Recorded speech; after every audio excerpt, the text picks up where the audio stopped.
Supreme court के advocate. Rekha ji, अब कोई रास्ता बचा संजू बाबा के पास?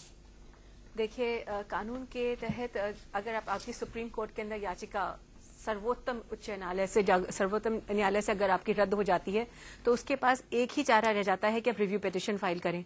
और अगर रिव्यू पिटीशन भी खारिज हो जाती है, जो कि ज्यादातर आप सोचिए कि 100 में से 99 मुकदमे ऐसे होते हैं जिनमें रिव्यू पिटीशन जो है वो कंसिडर नहीं करी जाती है।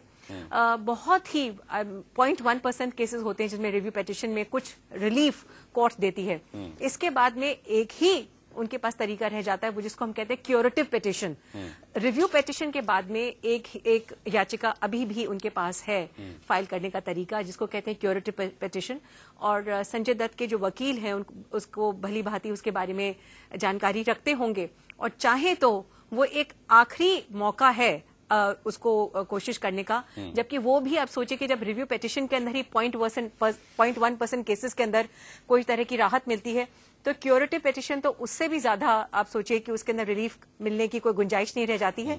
एक बहुत ही पेचीदा तरह का ये मुकदमा होता है, जिसको फाइल करने के अंदर आपको बहुत ज्यादा जैसे कहते हैं आप कानून की आपको जानकारी रखनी पड़ती है, इनके वकीलों को बहुत ज्यादा पैसा खर्च करना पड़ता है। और अगर ऐसी क्यूरेटिव पिटीशन अगर रद्द हो जाती है तो उसके ऊपर आपको एक बहुत बड़ी पेनल्टी भी देनी पड़ती है सरकार को।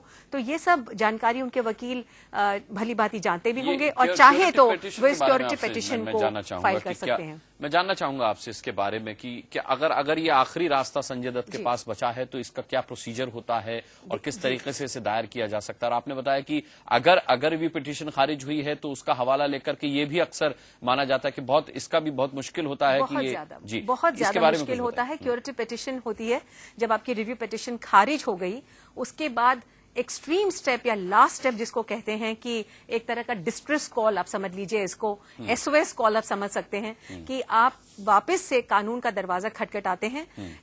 उसको फाइल करने के लिए आपको सबसे पहले एक जो सुप्रीम कोर्ट के जो सीनियर एडवोकेट होते हैं उनसे आपको अपना ओपिनियन लेना पड़ता है।